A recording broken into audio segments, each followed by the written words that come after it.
So good afternoon, good morning to everyone. Good morning to all. Good morning, sir. Good Yeah, morning, sir. good morning. Very good morning to everyone. So today we are going to discuss upon the module 5. Already we have done with 2 to 3 classes, and we are just going to continue with loop antenna, a general case. A brief description has been done in the previous class. So we here are going to discuss upon loop antenna. So what is the equations for that, and we are going to consider a loop antenna, and we are going to integrate it for a specific limits, and all those things is what we are going to carry out here. So let us start with loop antenna, a general case. So what you can see here is, let us consider a loop antenna with uniform in-phase current, and the size of the loop can be assumed, and any value as compared to the wavelength. So we can just see that how the loops can be selected, and you know that there are different types of loop antennas, like you can have the loops in the form of circle, you can have in the form of triangle, square, or any type as per your requirement. So you can design those things. So let me just consider a loop antenna with uniform in-phase current, and size of the loop may also be assumed, and the value is value as compared to the wavelength lambda. Okay. So let me just take the loop of radius A. So I have to consider a loop of radius A. So I am going to take a circular loop of radius A, and which is located at the center, at the origin. So I am considering that I'm going to consider a circular loop of radius A, and which is located at the center, at the origin, and center at the origin of the coordinates as in figure. So we can just take a loop antenna which is placed at the center, and the radius is A. So let me just take you through that figure. Before that, you can make a note of these things. Loop antenna, a general case, and you can just make note down these points.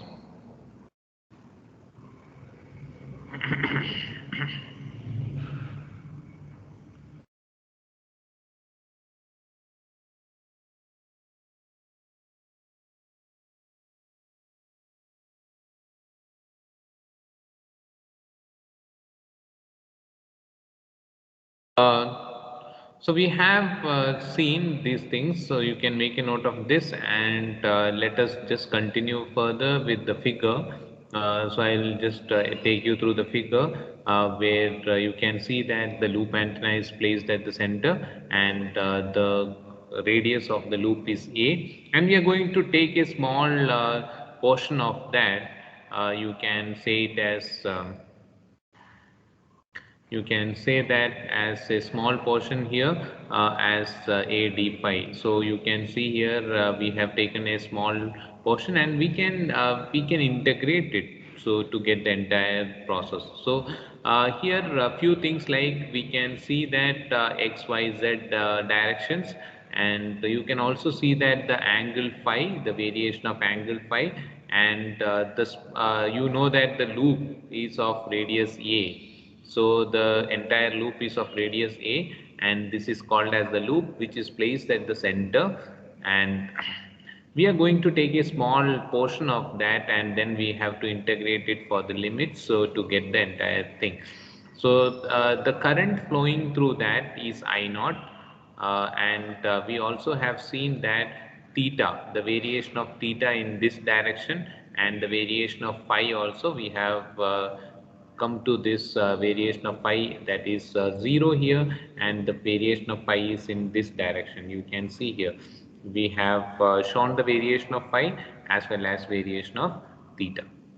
So let us take this is pointing towards a P, and which is in the x z plane, and you can see that to a distinct point P. So we are going to take the integration for that in the later stages to do it for the entire loop. Okay, so you can just plot, you can just make a note of these things and you can draw this figure.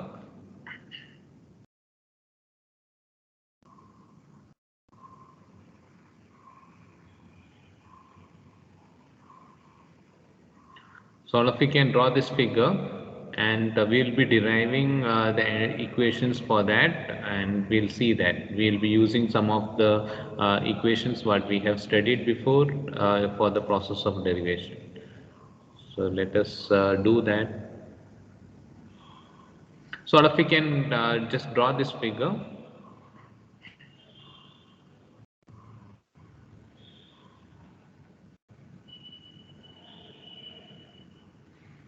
So I'll give you a minute time, then we will continue further. So you can complete that plot, that diagram, and then we'll continue.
So have you all completed the figure?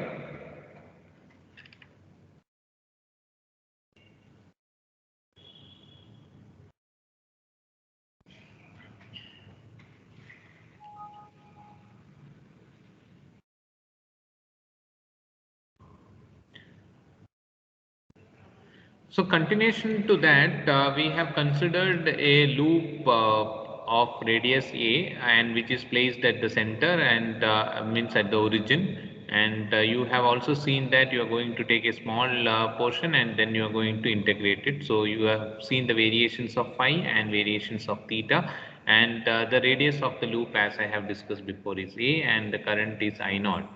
So let me just continue further with this. The current I is uniform and in phase around the loop. So you can see that the current I is uniform and in phase around the loop. So in the figure itself, it is very much clear. And for the loop with so we are going to take the perimeter as lambda by 4, and as you know that we are all discussing this for the far field process where you have the components and the electric and magnetic field components, those we are going to see that. So the far field expression is derived with the vector potential of the electric current. So we know that the current I is uniform and in phase around the loop, and you can also in the far field you can we are going to see all these things in the far field. So we can see that the far field expression can be derived for the vector potential of the electric current, and you are going to see that. So the variations of this entire loop, how the fields are placed, and how you are going to define those things, and for the loop with perimeter of lambda by 4 and a uniform current which is flowing is I, we are going to see all those further. So the vector potential is obtained for a combination of two elemental length, that is A d phi. So I have already discussed this thing in the figure, that is A d phi. This small length, or you can call it as an elemental length, because we are just considering a small portion of that, and the vector potential is obtained for a combination of two elemental length A d phi, and which is diagonally opposite to each other. You can see that the we have drawn that here, which is diagonally opposite to each other as in figure.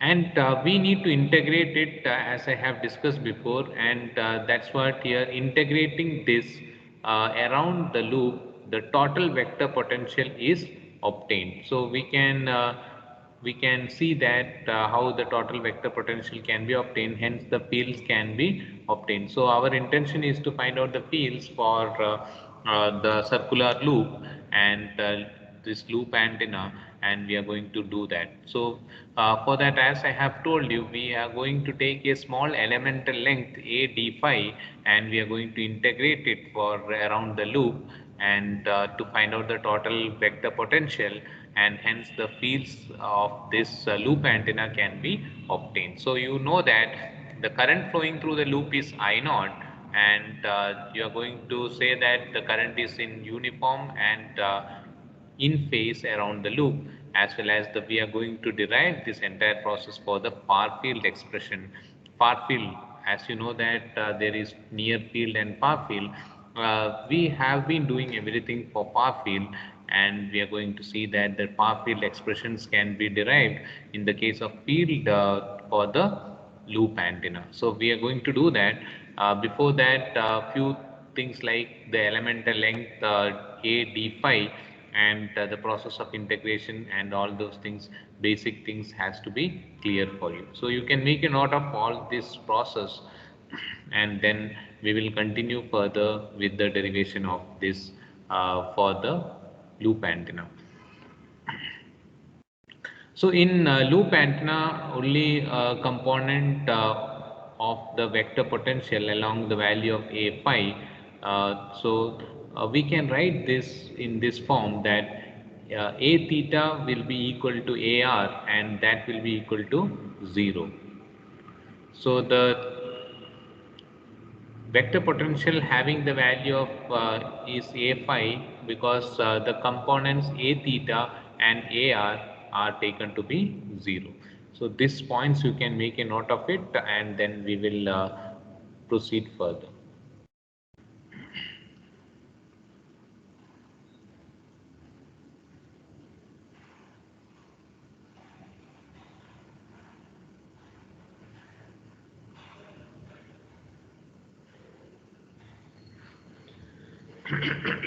So complete that. So you'll get it as you are going to consider here a small elemental length a d phi, and then the process of integration around the loop, and then we also know that a theta and ar is equal to 0, and you are only bothered about a phi. So we will go ahead with this. You can make a note of these things, and then we'll proceed further.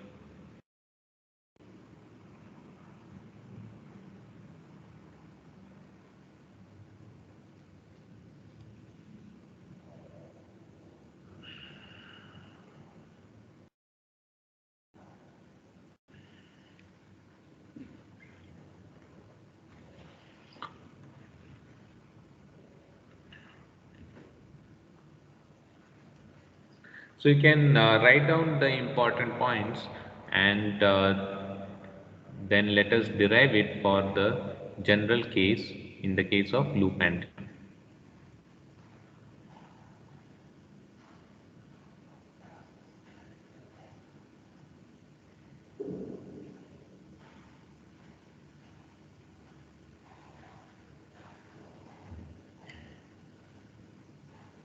So have you all completed it?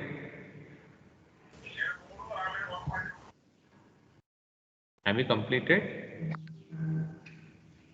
Yes, sir. Okay. So let us proceed further with the derivation for that.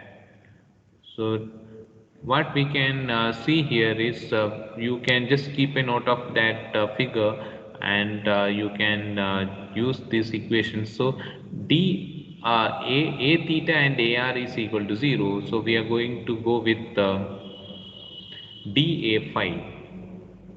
So the equation for dA phi can be written as dA phi is equal to mu into dm divided by 4 pi r. So what is dm?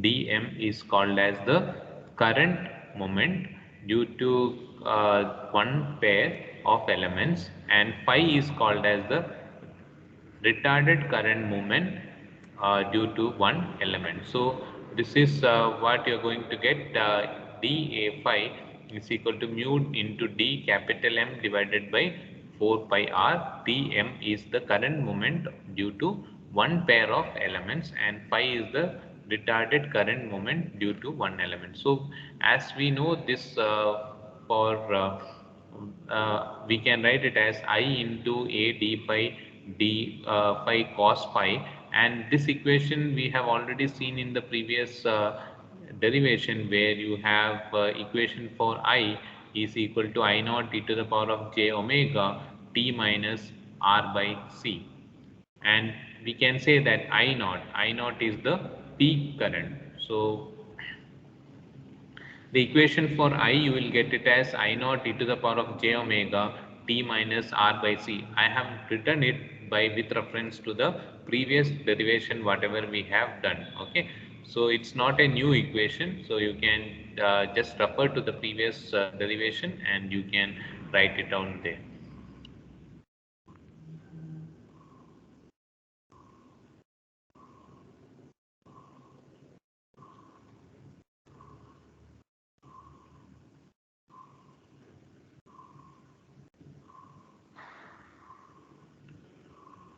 So the cross section, you can say that it is in the xy plane through the loop. So as we have discussed in the previous figure, so we have told that it is in the xz plane, and we will go ahead with that figure as well.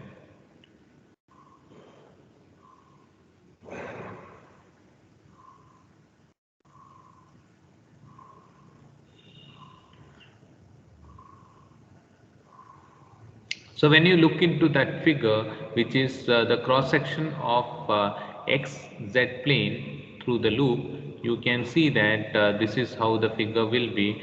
You have the points here, and this is the angle getting generated, that is theta, and this is the theta direction, and P is the distinct point, and this small distance is, this is 2 beta cos phi sine theta, or you can write it as psi.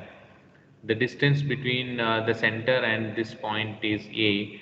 All these things you can keep in note, because we are doing the cross section, so you know that the radius of the loop is a.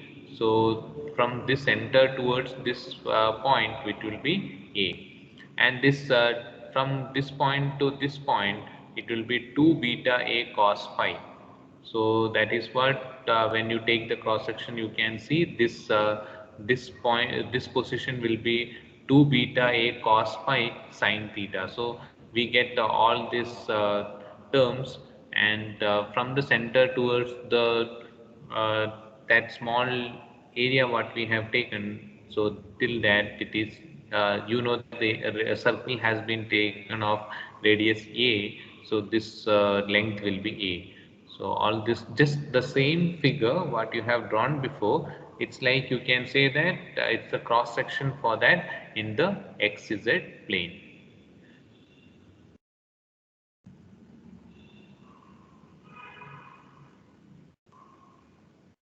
You can draw this figure, then I will discuss further.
So you can complete the diagram, and then we will use these terms in order to simplify that.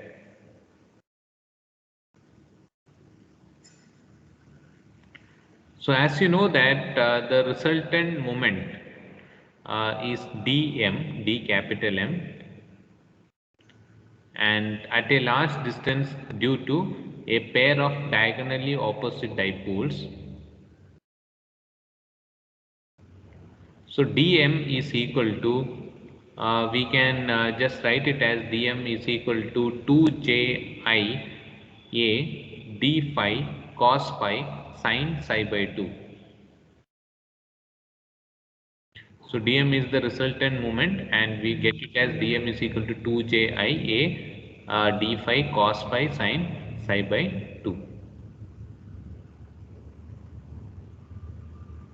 So you know the equation for psi. You know that 2 beta a cos phi sin theta is psi. So I am just going to write that again here.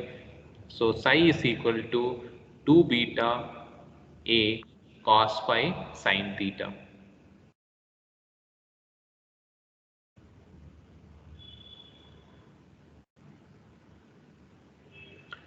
So we got the equation, we have the equation for I, we have the equation for dm, that is 2ji a d phi cos theta, cos phi sin psi by 2. We have this equation for psi as well. Psi is 2 beta a cos phi sin theta. So what we are going to do further is we are going to substitute psi in dm. So let me substitute psi in dm. So what is dm? 2ji a cos d phi cos phi sin psi. So psi here I am going to substitute as 2 beta a cos phi sin theta divided by 2.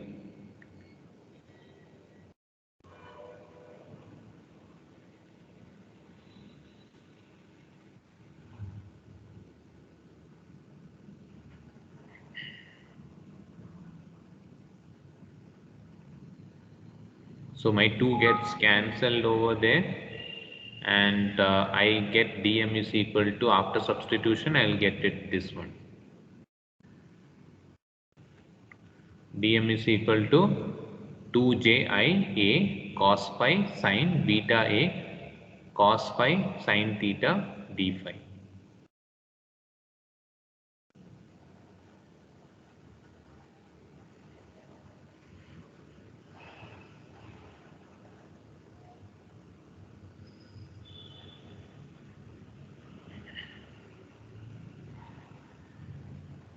So we have the equation for dA phi, which we have written before in the previous.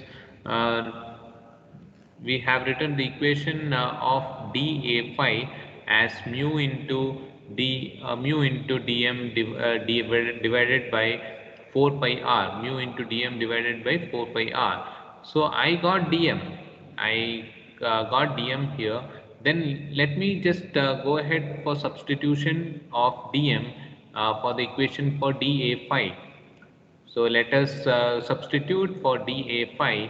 dA phi is equal to mu into dm divided by 4 pi r.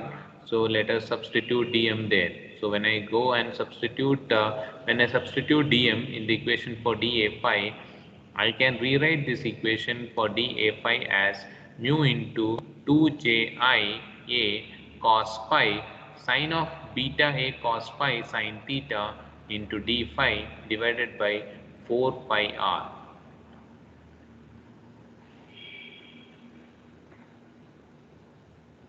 So dA phi is equal to mu into 2ji a cos phi sin of beta a cos phi sin theta into d phi divided by 4 pi r.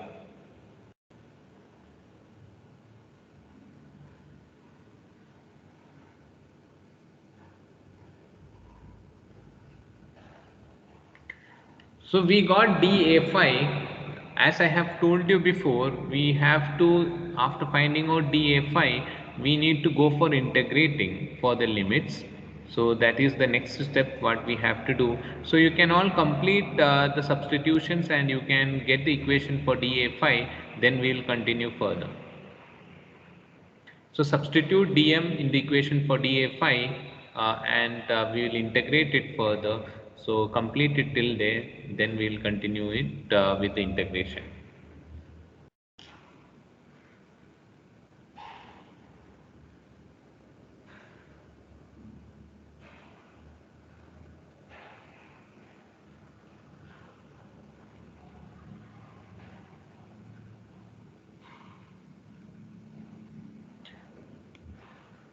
So after completing dA5, we have to integrate it. So let me do that further.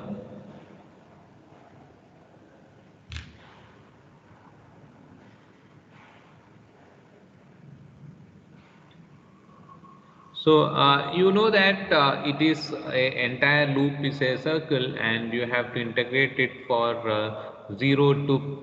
We'll be integrating this dA5 to get A5. So A5 is equal to, when you do that, you'll get A5, and the constant terms you can take it outside, like J mu I A divided by 2 pi r. You can take it outside, and rest of the terms you have to integrate for the limit 0 to pi sine of beta A cos phi sine theta cos phi d phi. So you need to integrate that.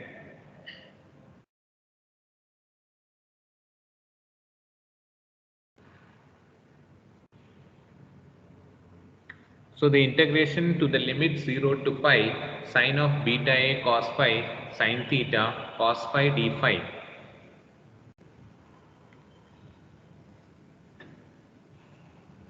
So in your previous semesters, you have learned the Bessel's function of first order. So we are going to use that Bessel's function in order to solve this further.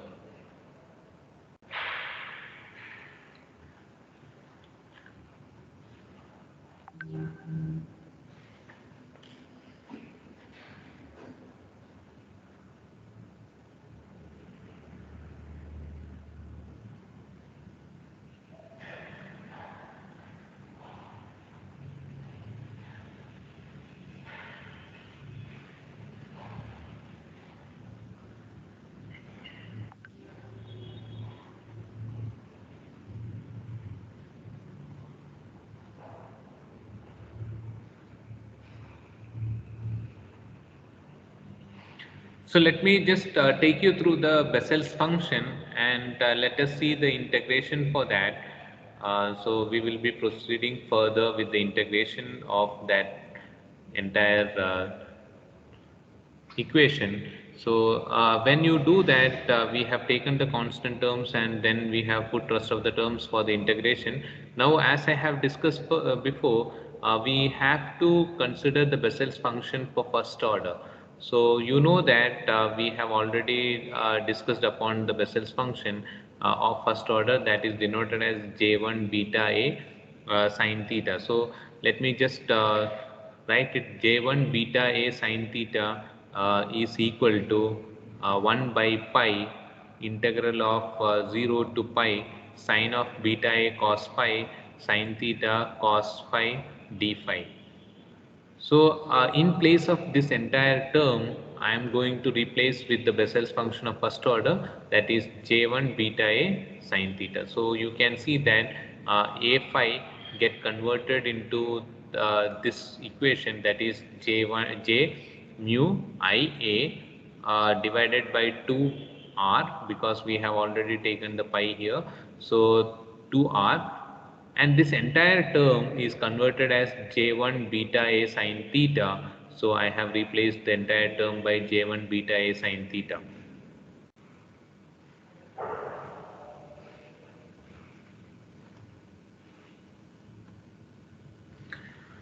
So when you talk about the far field, you know that the components, if you take for electric field, you have studied that in the far field, the components like ER and E theta are taken to be 0.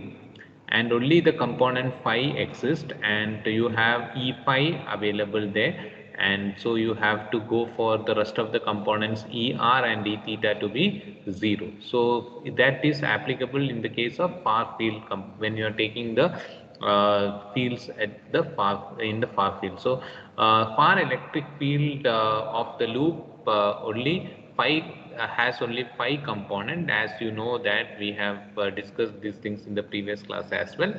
So by considering that, the rest of the components, whatever it is there, that is Er and d theta, is taken to be 0. So when I go for the function E phi, that is the far field component of the loop antenna. So E phi is equal to minus j omega A phi. A phi is what we already obtained here, that is j mu Ia divided by 2r into Bessel's function, what we got here, j1 into beta A sin theta. So this is A phi. So E phi is the electric field component in the phi direction. So you got E phi is equal to minus j omega A phi. So let us substitute A phi, whatever we obtained before. So by doing the substitution of A phi, we get, after substituting A phi, we get E phi is equal to the electric field. E phi is equal to, so any common terms are there, you can cancel them off, and finally you will end up with this equation, that is for electric field E phi is equal to mu omega I divided by 2r j1 mu omega Ia divided by 2r and j1 beta A sin theta. So this is what you get it when substituting A phi for the equation for E phi. So all of you complete it till here, then we will discuss further.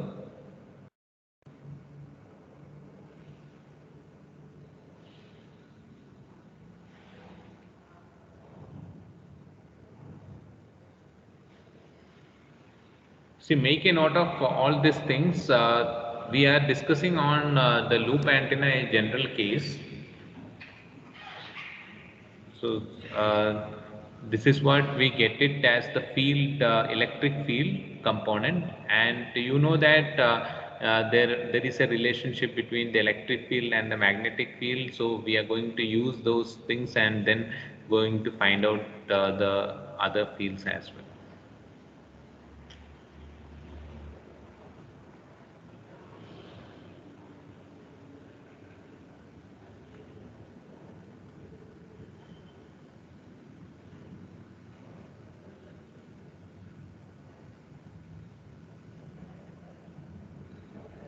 So have you completed the equation for E phi?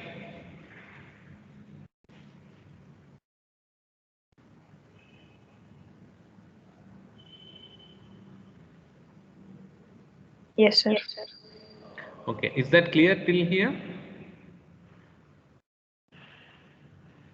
So it was just substitutions what we have done by using the equations whatever we have studied before. Is that clear till here?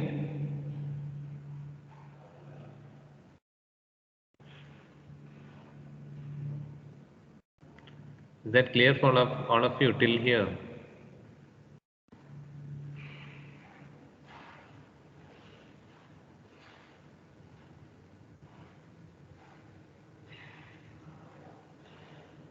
Harshita? Yes, sir. Okay, so let us continue further. So E phi is equal to this term, and then we can have substitutions for the terms like mu and all. So when you go for the substitutions of that, omega I wrote it as 2 pi f, and mu I wrote it as 4 pi into 10 to the power of minus 7, and the rest of the terms are same, then you can just simplify that further, and you can complete this entire steps. So when you substitute mu and omega as 2 pi f, so we can see that This equations has been simplified further, so you can see f is equal to c by lambda, and that also I have substituted c by lambda here. Then we know that c is 3 into 10 to the power of 8, so I have substituted c as well. Then just do the calculations in the calculator. Common terms, you cancel them off and simplify that further. You end up with this equation, that is 2 pi lambda 60 pi I a divided by r and j 1 beta a sine theta. So you will get it when I wrote it final equation for this after removing the terms, whichever is uh, to be cancelled. When we finally come across this equation, that is E phi is equal to 60 pi beta I a divided by r into j1 beta a sine theta. What is beta? What is beta? 2 pi by lambda.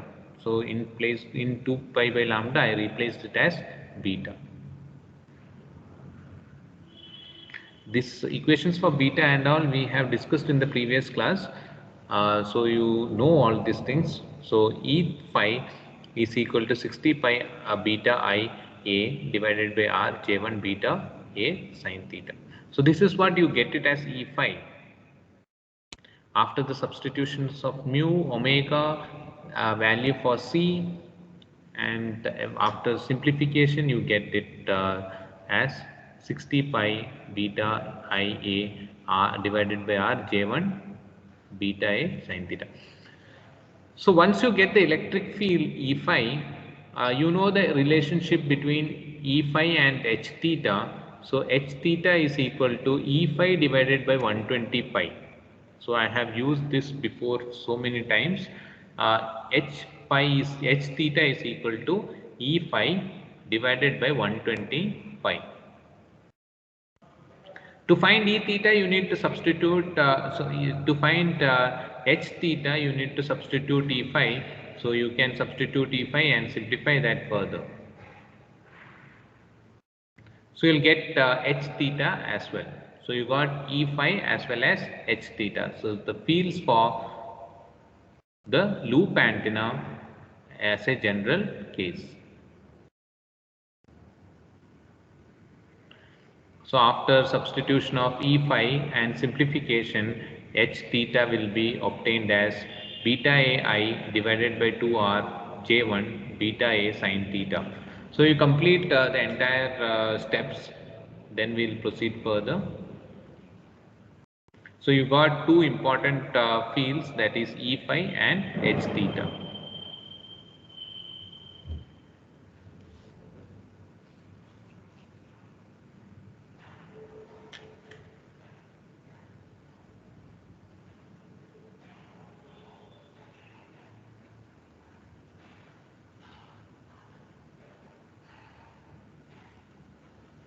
So it was just substitution and simplification. You got E phi, and the relationship of H theta with E phi as E phi divided by 120 pi. Substituting E phi, you get H theta. So you can make a note of these things, then I will continue further.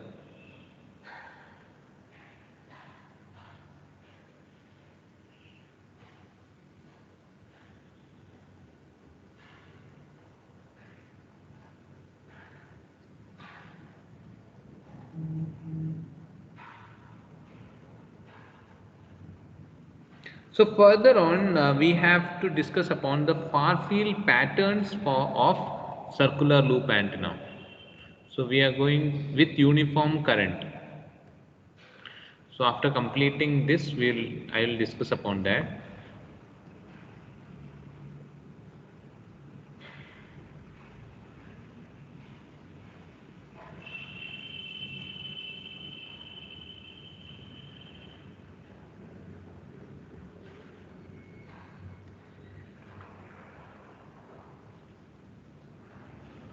So have you all got E phi and H theta?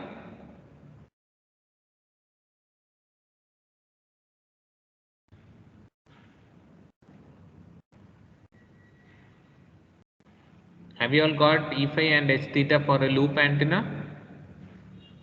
Yes, sir. Okay, let us continue further with the far field pattern of circular loop antenna with uniform current. So for the far field patterns of circular loop antenna with uniform current, you know that for a loop of given size, that is beta A, is a constant, and the shape of the far field pattern is given as a function of theta, and hence you can say that J1 into beta A sine theta, which is the Bessel's function, uh, where C lambda is the circumference of the loop in the wavelength lambda. So we are going to just draw the characteristics of that. So you can just write down that C lambda, what you call as the circumference of the loop, that can be given as C lambda is equal to 2 pi A by lambda, or it can also be written as beta A. So if you want, you can replace beta A as C lambda as well. Okay. So you can make a note of those things.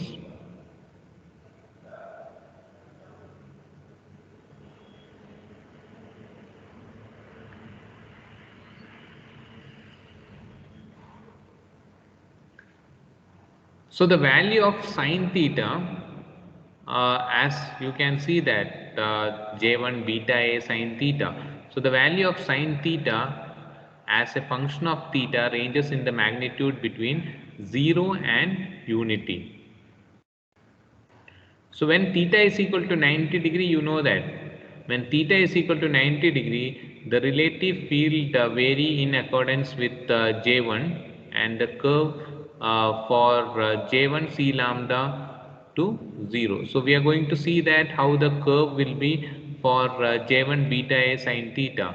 So by the variations of theta, and when it is 90 degree, the relative field vary in accordance with the J1 curve from J1 C lambda to 0. So you can see that the curve, how it will be looking like. So first you can just make a note of these things, then I will show you the Bessel's curve, first order Bessel's curve as a function of C lambda sin theta.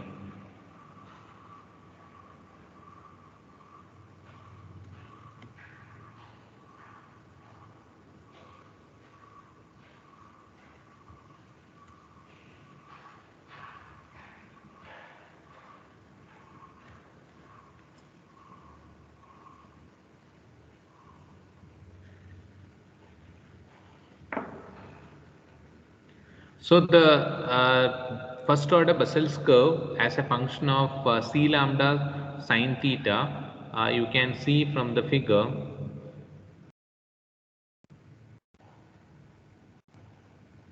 So this is how the Bessel's curve will be.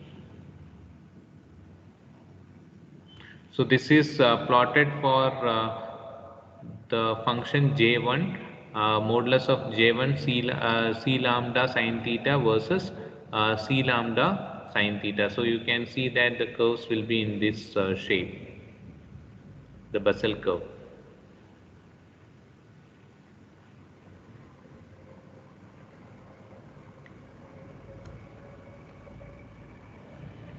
So you can make a note of it, and with this I will wind up the loop antenna, a general case. In the next class we will be going with far field, the radiation resistance portion. So this you can make a note of it and draw the Bessel's curve for this function. So that's all from my side for today. Thank you.